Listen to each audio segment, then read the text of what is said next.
দাদি নানি ব্লাউজ ছাড়া শাড়ি পইরা তারা ঘরের কোনায় লুকিয়েছিল। তারা কি বিশ্বরটে শাড়ি পইরা আন্দোলন করে বলেছিল, আমি তোমার দাদি, দেখে যাও শাড়ি পরেছি। বর্তমানের নারী পুরুষ সমান সমান মাপ, লম্বা চুল কাটিয়া আবার মাথায় লাগাই ক্যাপ। আল্লাহ রে কোন দুনিয়ায় পাঠাইলাই আমারে, হিন্দি গানের টান মারিয়া রাস্তা হাইটা যায়, আবার কারো সুরে সুরে বুকটা ফাইটা যায়। আল্লাহ রে কোন জামানায় পাঠাইলাই আমারে, জিন্সের প্যান্ট শার্ট পরিয়া রাস্তা হাইটা যায়, পোলানা মাইয়া ওইটা সেনা বড় দায়। আল্লাহ রে কোন জামানায় পাঠাইলাই আমারে। আছে না নাই? এমন কায়দায় সাজুগুজু করে, ভালো করে বুঝবেন, এমন কায়দায় সাজুগুজু করছে, কানে পড়ছে দুল, কপালে পড়ছে টিপ, কাছে যদি যা বলেন জিজ্ঞাসা করেন বিলকিস আপা বলেন আমি আবুল। আছে না নাই? বুখারী শরীফের স্পষ্ট হাদিস, আল্লাহ রাসূল বলেছেন, কোন পুরুষ যদি নারীর বেশ ধারণ করে আর কোন নারী যদি পুরুষের বেশ ধারণ করে, আল্লাহর লানত তাদের উপরে। কথা বলেন ঠিক কিনা? আমার ভাইয়েরা, এদেশে পোশাকের এত স্বাধীনতা আছে, যার যা মনে চাই তাই পরে। এরপরে এক শ্রেণীর মা বোনেরা ঢাকা শহরে আন্দোলন করে বলে পোশাকের স্বাধীনতা চাই। আছে না নাই? ওদেরকে জিজ্ঞাসা করা হলো কেমন স্বাধীনতা চাও? বলে পরে দাদি নানি ব্লাউজ ছাড়া শাড়ি পরেছিল, আমরাও পরতে চাই, আপত্তি করি নাই। কথা কয় না? দাদি নানি ব্লাউজ ছাড়া শাড়ি পরেছিল, দাদি নানির সাথে তুলনা করো। আগেকার দাদি নানি ব্লাউজ ছাড়া শাড়ি পরেছিল, এখন গরমের কারণে পরুক আর অভাবের কারণে পরুক, দাদি নানি ব্লাউজ ছাড়া শাড়ি পইরা তারা ঘরের কোনায় লুকিয়েছিল। তারা কি বিশ্বরটে শাড়ি পইরা আন্দোলন করে বলেছিল, আমি তোমার দাদি, দেখে যাও শাড়ি পরেছি? বলেছিল কোনোদিন? বলে নাই। দাদি নানির তুলনা দাও। আগেকার দাদি নানি পুরুষের কণ্ঠের আওয়াজ পাইলে ঘরের কোনায় লুকাইছে, আর এখনকার মা বোনেরা পুরুষের কণ্ঠের আওয়াজ পাইলে বাড়ির গেট খুইলা দরজা খুইলা গল্প করে, কার কাছে এসেছেন, কি বলতেছেন? বাদশা, বাদশা আমারই স্বামী, বলেন ভাই প্লিজ একটু বসেন, চেয়ার দেই, একটা চা খেয়ে যাবেন তো গরিবের বাড়িতে। এমন কায়দায় ডাকে মনে হয় মায়ের পেটের ভাই। কথা বলেন আছে না নাই? স্বামীকেও এত নরম সুরে ডাকে না। আছে না নাই? আপনারাই বলেন, একটা অপরিচিত পুরুষ যদি আপনার বাড়ির দরজায় আসে, আপনার বউ দেখা করা জায়েজ? জায়েজ না হারাম? বাড়ির গেট খুলে গল্প করে, আসেন বসেন, একটা বিস্কিট খেয়ে যান, এমন কায়দায় ডাক করে শোনার। আছে না নাই? কি ব্যবহার! এদের কাছে আদব আখলাক নাই, লাজ শরম হারিয়ে গেছে। কথা বলেন না কেন? লাজ শরম হারিয়ে গেছে। আজকে মহিলাদের প্রথম মাসিক কিভাবে হয়েছে সেই গল্প টক শোতে হচ্ছে, এটা ফলাও করে প্রচার করা হচ্ছে। নারীদের হায়া লাজ লজ্জা গেছে কোথায়? কথা বলেন ঠিক কি না? আহারে সমাজটা যাচ্ছে কোথায়? পারিবারিক শিক্ষার অভাব, আজকে সমাজ যাচ্ছে কোথায়? কথা বলেন ঠিক কি না? আজকে নারীদের শরম কমছে না বাড়ছে? কথা কয় না ভাই? শরম কমছে না বাড়ছে? আজকে মাসিক নিয়ে টক শোতে আলাপ আলোচনা হচ্ছে যে প্রথম মাসিকের অনুভূতিটা কি। একটু চিৎকার মেনে নাউজুবিল্লাহ বলা যায় না ভাই? এটা মায়ের কাছে জানবে, এটা দাদির কাছে জানবে, নানির কাছে জানবে। যারা টক শোর মাধ্যমে, বিভিন্ন বই পুস্তকের মাধ্যমে, এনজিওর মাধ্যমে এভাবে মা বোনদের লজ্জা শরম কেড়ে নিয়ে আপনার আমার সন্তানদেরকে বেহায়া বানানোর জন্য, নির্লজ্জ অসভ্য নোংরা বানানোর জন্য নানামুখী ষড়যন্ত্র চলতেছে। কথা বলেন ঢেকেরা? এদেশের যুবক যুবতী এক জায়গায় বৈশা মাসিকের গল্প করবে, বন্ধু গল্প করবে বান্ধবীর সাথে। কথা কয় না কে? মাসিক নিয়ে আলোচনা হচ্ছে, সেখানে পুরুষেরা অংশগ্রহণ করেছে। আসলে বলেন তো, পুরুষ ওই জায়গায়, পুরুষেরও মানে মাঝে মাঝে এখন হয় না, কি কম? আজকে সমাজ গেছে কোন দিকে?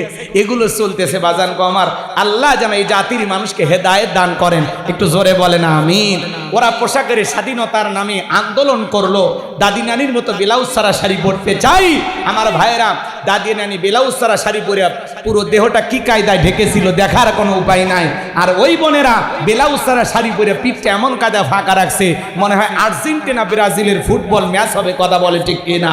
এই জন্য মা বোন থেকে পর্দায় রাখার দায়িত্ব আপনার আমার আছে না নাই? জোরে বলেন আছে না নাই? পর্দা করা নফল না ফরজ?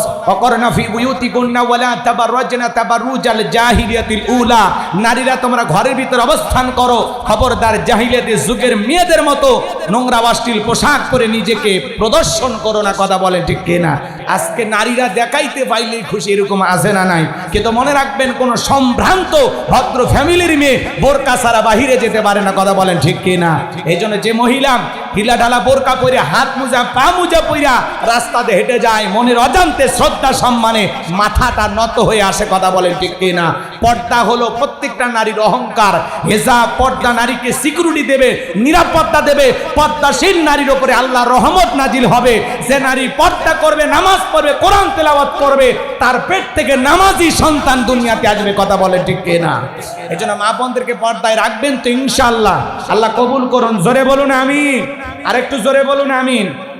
আমি একটা পয়েন্টে কেবল আলোচনা করছিলাম। আসলে আজকে ওই যে সালাম ভাই যে কথা বলল, আব্দুল সালাম ভাই বললো না, আলোচনা শুরু হবে কিন্তু শেষ করার কোনো কায়দা থাকবে না। কথা বলেন ঠিক কিনা? তাহলে এক নাম্বার গুণাবলী আল্লাহ তাআলা বলেন আল্লাযীনা হুম ফি সলাতিহিম খাশিউন। অবশ্য এদিক খেয়াল করেন, এক নাম্বার গুণাবলী যারা নিজেদের সালাত বিনয়ের সহিত, নম্রতার সহিত আল্লাহর ভয় নিয়ে আদায় করে। 5 ওয়াক্ত সালাত আল্লাহর ঘরে গিয়ে আল্লাহর ভয় নিয়ে কারা কারা আদায় করবেন? 2 হাত তুলে আল্লাহকে দেখান। বিশ্বনবী সাহাবায়ে কিরামদের দিকে মুখ ঘুরে ডেকে বলেন, আমার সাহাবীরা, এই মাত্র আসমান থেকে জিবরাইল এসে আমার উপরে সূরা আল মুমিনুনের 10টি আয়াত কারিমা নাজিল করে জানায় দেখলেন, নবী গো, এই 10টি আয়াতের ভিতরে আল্লাহ রাব্বুল আলামিন তার আদরের মুমিন বান্দাদের জন্য 7টি বৈশিষ্ট্য নিয়ে আলোচনা করেছেন, 7টি গুণাবলী নিয়ে আলোচনা করেছেন। কোন মুমিন যদি এই 7টি গুণে গুণান্বিত হতে পারে, 7টা গুণ দিয়ে তার জীবনটাকে সাজাইতে পারেন, আমার আল্লাহ রাব্বুল আলামিন বলেন, উলাইকা হুমুল ওয়ারিসুন আল্লাযীনা ইয়ারিসুনাল ফিরদাউস হুম ফিহা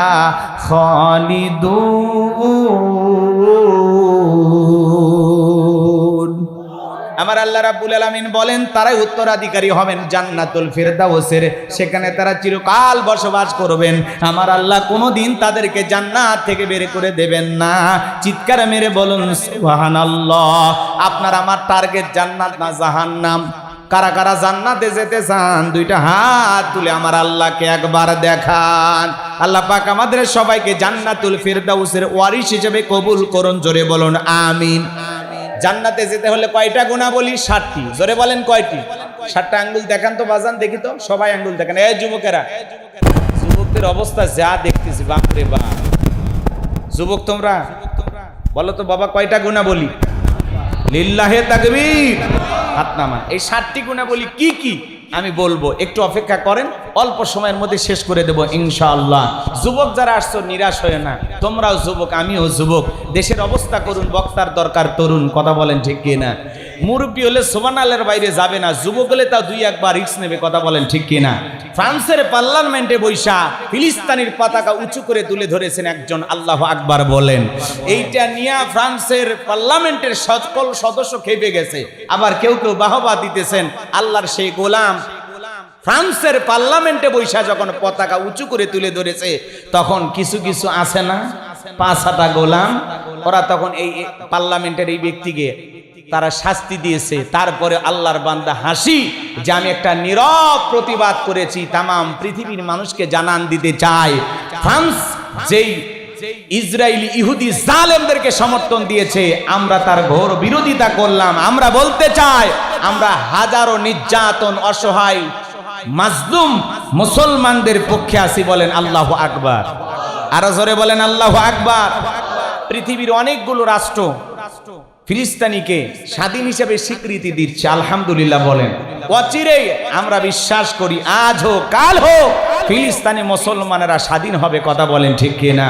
যে সমস্ত ইহুদি জালেমেরা জোর করে দখল করে বসবাস করতেছে, একদিন এই জালেমদেরকে ইমানদাররা হটায়া নিজের ভূমি নিজের মাতৃভূমি রক্ষা করবে। একজন ইহুদির বাচ্চার ফিলিস্তিনের জমিনে জায়গা হবে না, কথা বলেন ঠিক কিনা? মুসলমানেরা রক্ত দিতে জানে, মুসলমানেরা পিছিয়ে যাওয়ার জাতি না, মুসলমানেরা এগিয়ে যাওয়ার জাতি, কথা বলেন ঠিক কিনা? তাম পৃথিবীর মুসলমানেরা যদি একবার ঐক্যবদ্ধ হয়, একটা হুঙ্কার মারে, এরকম হাজারো ইহুদি জালেমেরা এই জমিন থেকে পালানোর জন্য গর্ত খুঁজে পাবে না, কথা বলেন ঠিক কিনা?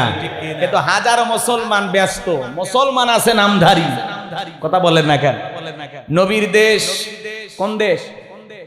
কথা কয় না, সৌদি আরব, নাম শোনেন নাই? আহারে, এরকম একটা পবিত্র ভূমিতে আজকে যা যা চলতেছে অবাক হয়ে যাচ্ছে আমরা, কথা বলেন ঠিক কিনা? তারা আবার নাইট ক্লাব শুরু করছে, নাইট ক্লাব, ডিজে পার্টি, নারী পুরুষ একত্রে নাচানাচি করবে। আহারে, কয়েকদিন আগে মদের বার উন্মুক্ত করেছে, এর আগে 154টা সিনেমা হল বানাইছে। যে দেশে গানের কনসার্ট হচ্ছে, বলেন তো বাজান, যারা পাপের কাজ বন্ধ করার দরকার তারা যদি চালু করে সমাজ এগিয়ে যাবে না পিছিয়ে যাবে? কথা বলেন না কেন? বাজান গো, মন খারাপ করবেন না, সামনের দিকে যাই। যে কথা বলতে চাচ্ছিলাম, আমার ভাইরা, লম্বা হবে, লম্বা করার সুযোগ নাই। বিশ্বনবী তখন সাহাবায়ে কেরামদের সামনে তেলাওয়াত করে শুনিয়ে দিলেন, আমার আল্লাহ রাব্বুল আলামিন বলেন, ক্বাদ ফালাহাল মুমিনুন। আমার আল্লাহ রাব্বুল আলামিন বলেন, অবশ্যই মুমিনেরা সফল, অলরেডি মুমিনেরা সফল। সফল হয়েছে তারা ঈমান এনেছে যারা, বলেন আল্লাহু আকবার। সফল হয়েছে কারা? ঈমান এনেছে যারা। আল্লাহু আকবার বলেন। আমরা মনে করি ক্ষমতা থাকলে সফল, টাকা থাকলে সফল, পৃথিবীর সবাই চেনে জানে যশ খ্যাতি অর্জন করলে সফল, ক্রিকেটার হলে বুঝি সফল, ফুটবলার হলে বুঝি সফল, নায়ক হলে বুঝি সফল, সুপারস্টার গায়ক হলে বুঝি সফল না। এগুলো সফলতার মাপকাঠি না। সফল হতে পারবে তারা ঈমান আনবে যারা। এ বাজান গোমার পৃথিবীর সবচাইতে বড় নেতা নাম হলো জো বাইডেন, আমেরিকার প্রেসিডেন্ট। আপনাদের এলাকায় একটা বাজার আছে দোপসাসিয়া বাজার, এখানে কাঁচা তরি তরকারি বিক্রি করে সবজি বিক্রেতা। আল্লাহর বান্দা আজান দেওয়ার পরে মসজিদে গিয়ে মাথা নত করে যদি আল্লাহকে সিজদা দেয়, পৃথিবীর বড় নেতা জো বাইডেনের চেয়ে ওই সবজি বিক্রেতা ইমানদারের দাম আল্লাহর কাছে কম না বেশি? তার মানে কি বুঝলেন? ঈমান আছে যার, আল্লাহর কাছে দাম আছে তার। ঈমান নাই, আল্লাহর কাছে তার দাম 4 পয়সাও নাই, কথা বলেন ঠিক কিনা? পৃথিবীর বড় বড় লিডার আছে। উত্তর কোরিয়ার প্রেসিডেন্ট কাটিং মারাল মাল কিংজম চেনেন না? রাশিয়ার প্রেসিডেন্ট পুতিন, ভারতের দাদা, এরা যত বড় ক্ষমতাধর হোক না কেন, বাংলাদেশের একজন রিক্সা চালক, ভ্যান চালক লোকটা যদি ইমানদার হয়, আজান দেওয়ার পরে মাথা নত করে যদি আল্লাহকে সেজদা দেয়, এই পৃথিবী কাঁপানো বড় বড় লিডারদের চাইতে ওই ইমানদার রিক্সা চালকের, ভ্যান চালকের দাম আল্লাহর কাছে কম না বেশি? তার মানে কি বুঝলেন? ঈমান আছে যার, আল্লাহর কাছে দাম আছে তার। ঈমান নাই, দাম নাই।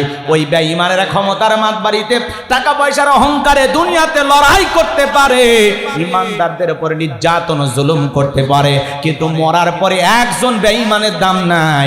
সবগুলোকে পিটাইয়া জাহান্নামে দিবেন কে? ওই বেঈমানেরা ওরা ক্ষমতার মাতবাড়িতে দুনিয়াতে হুমকি ধুমকি দিতে পারে, মানুষের রক্ত নিয়ে খেলতে পারে, মরার পরে সবগুলো বেঈমানকে পিটাইয়া জাহান্নামে ফেলে দেবেন কে? আরো জোরে বলেন কে? সম্মানিত ভাইয়েরা আমার, তার মানে আপনার চেহারা কালো হোক, ফর্সা হোক, ধনী হন, গরিব হন, কোনো সমস্যা নাই। আপনার ভিতরে ঈমান আছে, আল্লাহর কাছে দাম আছে। আল্লাহর কাছে যদি দামি হতে পারি, এই জীবনে আর কিছু চাওয়ার আছে? জোরে বলেন আছে? তাহলে ঈমান আছে যার, আল্লাহর কাছে দাম আছে তার। ঈমান নাই, আল্লাহর কাছে দাম নাই। তাহলে আল্লাহ রাব্বুল আলামিন বলেন, ক্বাদ আফলাহাল মুমিনুন, অবশ্যই মুমিনেরা সফল, অলরেডি মুমিনেরা সফল। সফল হয়েছে তারা ঈমান এনেছে যারা। ঈমানদার ছাড়া আল্লাহর কাছে সফল হওয়া যাবে? তাহলে আমি বলবো সফল হয়েছে কারা, আপনারা বলবেন ঈমান এনেছে যারা। আমি বলবো আল্লাহর কাছে দামি বান্দা কারা, আপনারা বলবেন ঈমানদার বান্দা যারা। বলতে পারবেন? তাহলে বলেন সফল হয়েছে কারা? ঈমান এনেছে যারা। সফল হয়েছে কারা? আল্লাহর কাছে দামি বান্দা কারা? ঈমানদার বান্দা যারা। আল্লাহর কাছে দামি বান্দা কারা? ভাই আল্লাহ তাআলার কাছে হাজার হাজার শুকরিয়া আদায় করতে হবে। আল্লাহ তাআলা আমাদেরকে এত ভালোবাসেন, ভালোবেসে আল্লাহ তাআলা মুসলমানের ঘরে জন্ম দিয়া জান্নাতের রাস্তা একটু আগায় দিয়েছেন। সুবহানাল্লাহ কয় না? আল্লাহ তাআলা ভালোবেসে পৃথিবীর শ্রেষ্ঠ ধর্ম ইসলাম ধর্মের মানুষ বানিয়েছেন। পৃথিবীর শ্রেষ্ঠ কিতাব কোরআনুল কারীম দান করে জান্নাতের রাস্তা আরেকটু আগায় দিয়েছেন। এরপরে পৃথিবীর শ্রেষ্ঠ পয়গাম্বার আখিরি জামানার আখিরি পয়গাম্বারের আখিরি উম্মত বানায়া জান্নাতের রাস্তা আরেকটু আগায় দিয়েছেন। এখন একটু আমল করলেই জান্নাত। সুবহানাল্লাহ বলেন। কষ্ট হচ্ছে আপনাদের? 7টি গুণাবলী, 1 নাম্বার গুণাবলী, এইবার মনোযোগ দিয়ে শুনবেন, তাহলে ঈমান এনেছে যারা সফল হয়েছে তারা। কথা বলেন ঠিক কিনা? আমি আপনাদেরকে ছোট্ট একটা প্রশ্ন করি, বলেন তো ঈমান আনার পরে মুমিন জীবনের সবচেয়ে গুরুত্বপূর্ণ ইবাদতের নাম কি? এদিকে খেয়াল করেন, একজন অমুসলিম জোহরের নামাজের পূর্বে যদি ঈমান গ্রহণ করে ওই ব্যক্তির উপরে জোহরের সালাত আদায় করা কি? জোরে বলেন কি? ভাইয়েরা আমার গভীর মনোযোগ দিয়ে শুনবেন। আল্লাহ রাব্বুল আলামিন যখন মুমিন বান্দাদের 7টি গুণাবলী নিয়ে 7টি বৈশিষ্ট্য আলোচনা করলেন, আমার আল্লাহ তাআলা 1 নাম্বার সালাত দিয়ে শুরু করলেন। আমার আল্লাহ রাব্বুল আলামিন বলেন, আল্লাযীনা হুম ফি সালাতিহিম খাশিউন। আরো জোরে বলুন আল্লাহু আকবার। মুমিন বান্দার 1 নাম্বার গুণাবলী, যারা নিজেদের সালাত বিনয়ের সহিত নম্রতার সহিত খুশু ভাব নিয়ে আল্লাহর ভয় নিয়ে আদায় করে। আপনি আমি যখন সালাত আদায় করব অন্তরে ভয় থাকতে হবে কার? তাফসীর ইবনে কাসির থেকে বলছি বাজান গো আমার, তাফসীর কারকের আয়াতের ব্যাখ্যায় লিখেছেন, আপনি আমি যখন সালাতের মধ্যে দাঁড়িয়ে যাব অন্তরের ভিতরে সুচিন্তা, দুশ্চিন্তা, বিবির কথা, সংসারের কথা, ব্যবসা বাণিজ্যের কথা, দুনিয়াবি কোনো চিন্তা ভাবনা মনের মধ্যে রাখা যাবে না। আপনি আমি যখন সালাত আদায় করব অন্তরে একমাত্র ভয় থাকবে কার? ভালো করে বোঝার চেষ্টা করবেন। আপনি আমি যখন মসজিদে সালাত আদায় করার জন্য দাঁড়িয়ে যাব দুনিয়াবি সব চিন্তা ভাবনা মসজিদের বাইরে রেখে একমাত্র আল্লাহর ভয় নিয়ে আল্লাহকে সিজদা দেওয়ার জন্য দাঁড়িয়ে যেতে হবে। কেবলমাত্র ভয় থাকবে কার? ইয়া আইয়ুহাল্লাযিনা আমানুত্তাকুল্লাহ, হে ঈমানদারগণ আমি আল্লাহকে ভয় করো। হাক্কা তুকাতিহি, ভয় করার মতো ভয় করো। কিভাবে সালাত আদায় করবেন? বিশ্বনবী কিভাবে সালাত আদায় করতেন? আম্মা জান আয়েশা ডেকে বলেন, নবীজি নামাজের ভিতরে এত লম্বা সময় দাঁড়িয়ে থাকতেন, মাঝে মাঝে তাকায় দেখতাম বিশ্বনবীর পা মোবারক ফুলে উঠেছে। আম্মা জান আয়েশা আরো ডেকে বলেন, নবীজি এত লম্বা সময় ধরে রুকু করতেন, সিজদা করতেন, মাঝে মাঝে মনে হয় নবীজি আর কোনোদিন সিজদা থেকে মাথা উঠাবেন না। আম্মা জান আয়েশা ডেকে বলেন, একদিন রাতের বেলায় দেখি নবীজি সিজদা দিয়ে এত কান্না করেছেন, কাঁদতে কাঁদতে সিজদার জায়গাটা ভিজে গেছে। আম্মা জান আয়েশা অপেক্ষায় বসে থাকলেন।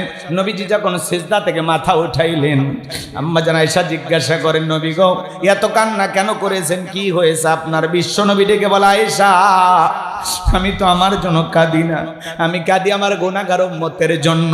আমি আল্লাহর কাছে কেঁদে কেঁদে বলি, আল্লাহ আমার গুনাহগার উম্মতের গুনাহগুলো মাফ করে দাও।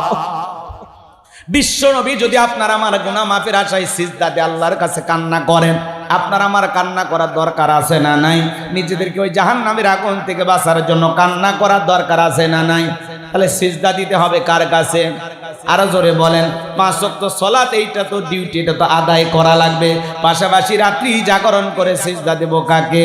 ওয়াল্লাযীনা ইয়াবিতুনা লিরাব্বিহিম সুজদাও ওয়া কিয়াম। জন ব্যাপারটা বুঝতে পারলাম না, দেখে বলে, স্বামী আপনি যখন সালাত আদায় করতেছিলেন জঙ্গল থেকে সাপ এসে সন্তানটাকে পেঁচিয়ে ধরেছিল, আমি মানুষজনকে ডাকলাম, সন্তানটাকে বিপদ মুক্ত করলাম। এত ঘটনা আপনার চোখের সামনে ঘটে গেল, আপনি কিছুই বলতে পারেন না। হযরতে তালহা ডেকে বলে, বিবি রে, নামাজের মধ্যে মন যদি এদিক সেদিক চলে যায় তাহলে নামাজ তো আর নামাজ থাকে না। বলুন আল্লাহু আকবার। আর আপনি আমি নামাজ পড়ি বগুড়া, মন চলে যায় মাগুরা। কথা বলেন ঠিক কিনা? নামাজের ভিতরে দাঁড়ায় আমাদের মন খালি ছটফট করে, নামাজ পড়ে দোপসাসিয়া মন চলে যায় ভারতের বর্ডারে। নামাজের ভিতরে দুনিয়াবি এত চিন্তা ভাবনা, মাঝে মাঝে মনে হয় নামাজ 2 রাকাত